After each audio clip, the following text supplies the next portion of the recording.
Graça e paz, irmãos e irmãs. Eu quero convidar você, esse nosso momento devocional, para termos uma palavra de oração. Vamos orar? Pai, nós queremos te dar graças, te louvar, Senhor, por esse dia, por essa semana que ainda está no início, os desafios que teremos, o que nós já temos enfrentado, Deus, nesse tempo diferenciado.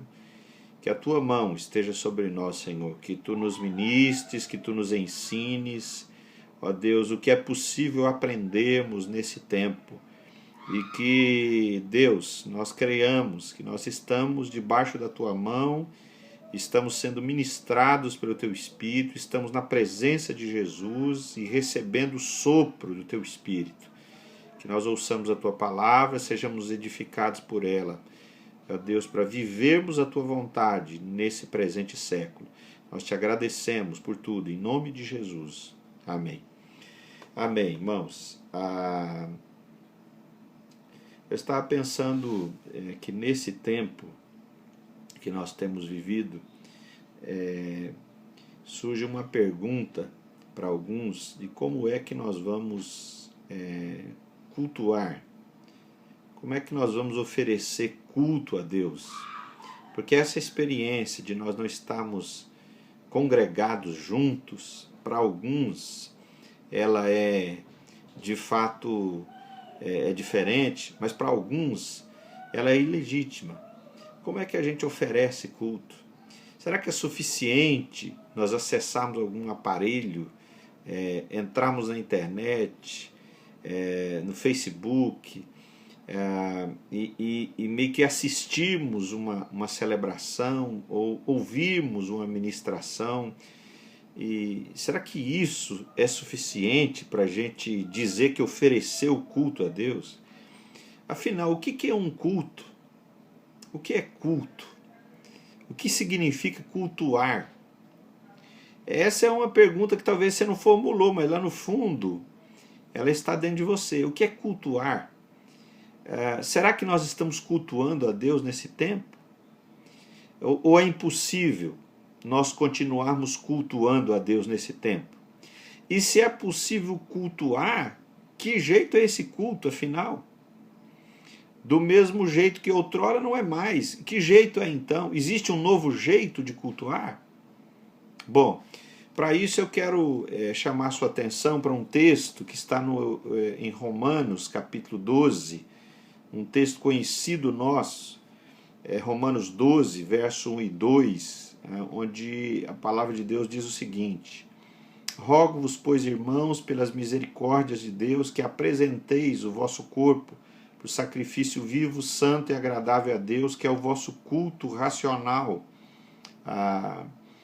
E não vos conformeis com este século, mas transformai-vos pela renovação da vossa mente, para que experimenteis qual seja a boa, agradável e perfeita vontade de Deus. Até aí.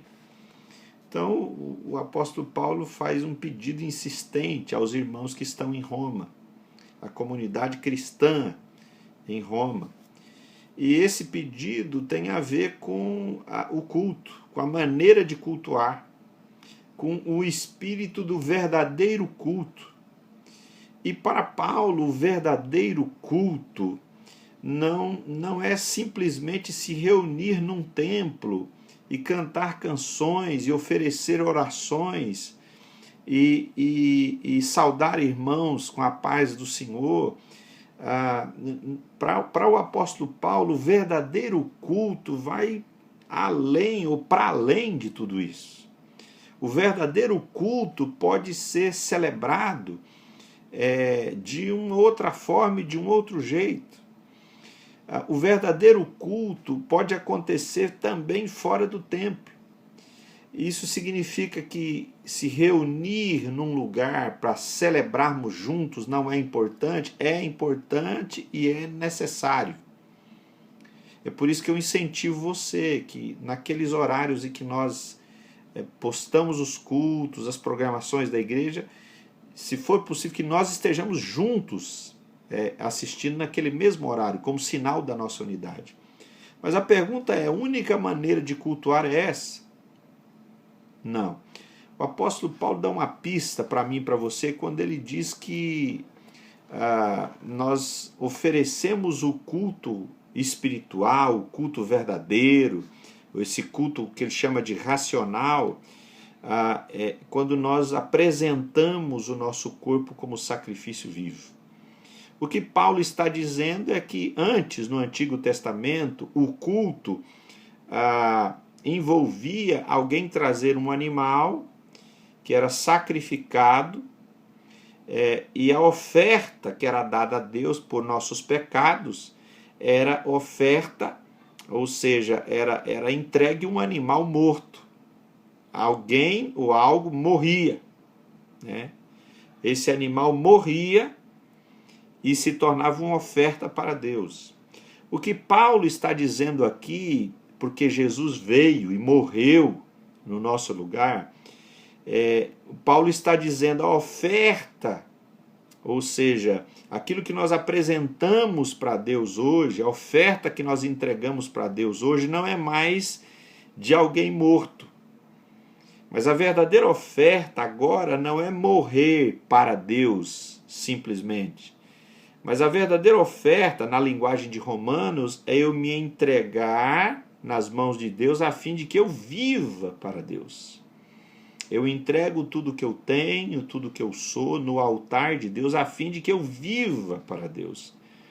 Se eu tenho uma inteligência privilegiada, eu não vou matar a minha inteligência no altar de Deus, achando que para servir a Deus eu preciso reduzir a minha inteligência, eu preciso massacrar a minha inteligência. Mas eu vou oferecer a minha inteligência no altar a fim de viver usando a minha inteligência para a glória de Deus. Se eu tenho conhecimento em alguma área, se eu posso servir pessoas, por exemplo, se eu sou um médico, se eu sou um professor, se eu sou um advogado, se eu sou um comerciante, eu não vou para o altar matar a minha profissão. Eu não vou para o altar a fim de que isso tudo seja sepultado na minha vida. Não. Isso tudo eu vou entregar no altar de Deus a fim de que eu viva a minha vida, viva a minha profissão para a glória de Deus. Exemplo disso, João Batista, quando foi indagado, as pessoas vinham para se batizar, ali no princípio do Evangelho de Lucas, e vinham soldados romanos, vinham publicanos, e o pessoal perguntava, e agora o que a gente faz? Aos publicanos, ele disse, não cobre mais, em outras palavras, não cobre mais do que Roma pede. Se aqueles para quem você trabalha te entregam um valor X para cobrar, cobre esse valor X, nada além. Porque era costume dos publicanos naquela época cobrar além do que Roma pedia. Além do que Roma pedia. Aos soldados, João Batista diz, contentai-vos com o vosso soldo, não venha extorquir ninguém, não venha arrancar dinheiro de ninguém, esteja contente com a sua remuneração de soldado. Ou seja, João Batista começa a dar luz para esse povo e como viver a vida para o reino de Deus. Então nós nos perguntamos, como eu posso celebrar, como eu posso cultuar a Deus? Ofereça a sua vida. Mas eu tenho ficado mais em casa, eu não tenho podido sair, não tenho como sair, eu preciso me cuidar. Como é que eu cultuo a Deus? Bom, ofereça a sua vida para ser um canal de bênção dentro da sua casa. Porque nós também podemos nos tornar uma pedra de tropeço dentro da nossa casa. Aliás, quem de nós nunca viveu aquela experiência de chatear e de ofender justamente as pessoas que nós mais amamos? Eu já vivi isso. Você já deve ter vivido isso.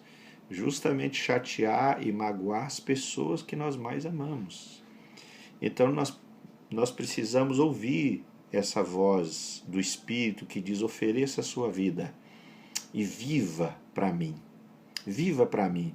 O que é viver para mim? É perdoar. Quando você for ofendido, não pague a ofensa com ofensa. Viva para mim, perdoe. Quando você é abastado financeiramente, reparta com as pessoas os recursos que você tem. Quando você não tem recurso algum, não seja orgulhoso, peça ajuda e aceite ajuda, porque alguns no seu orgulho não são capazes de pedir ajuda. Então viva para Deus, viva para Deus. Quem sabe nesse tempo algumas pessoas não têm com quem falar, com quem conversar, e você pode consagrar os seus ouvidos a Deus, dizer: eu vou viver um tempo, um período da minha vida para ouvir pessoas que não têm quem as ouça direito, que são deixadas de escanteio. Eu vou conversar com elas, eu vou escutá-las nas suas dores. Viva para Deus. Esse é o verdadeiro culto. E aí, quando nós começamos a oferecer esse culto na vida, no dia a dia, dentro de casa, com as pessoas com quem nós estamos, aí quando nós nos reunimos, seja no templo, em qualquer lugar para celebrar, isso se torna mais vivo, isso se torna mais renovador para cada um de nós. Porque o que é o culto? A palavra culto vem de cultivo. Nós não cultivamos uma vida com Deus se não existe vida com Deus fora do templo. Ninguém cultiva uma vida com Deus que no fundo não existe. Então, o culto começa fora do templo, quando eu ofereço a minha vida para viver para Deus. Quando eu lido com dinheiro, quando eu sou comerciante, quando eu faço negócios e eu faço tudo isso com honestidade, com integridade, com lealdade, e eu estou vivendo para a glória de Deus. Eu quero convidar você para uma palavra de oração. Você que quer oferecer esse tipo de culto a Deus. Talvez você pense: é tão difícil. E é difícil mesmo. Em alguns momentos é impossível. Mas Jesus diz que derramaria o Espírito sobre nós. E o Espírito nos daria a força, a capacidade que nós não temos para vivermos o que a nós é impossível vivermos. Mas no poder do Espírito nós somos capazes de viver. Vamos orar? Pai, nós queremos te louvar, te bendizer por esse tempo e essa hora e pedir que o teu Espírito continue soprando sobre nós, a fim de que nós vivamos para Deus, que nós nos apresentemos no teu altar como sacrifícios vivos, não sacrifício morto, mas sacrifício vivo. Porque tu nos convidas não para morrermos, mas tu nos convidas, Senhor, para vivermos para ti. Nos ajuda a viver para ti na nossa casa, viver para ti no contato, no convívio, nas relações que desenvolvemos. Nos ajuda a viver para ti, Senhor. Que nós possamos dizer como o apóstolo Paulo: já não vivo eu, mas Cristo vive em mim. Que assim seja, porque o mundo precisa te conhecer.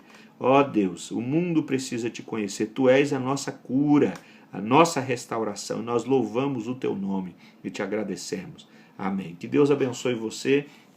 Um forte abraço. Fique na paz.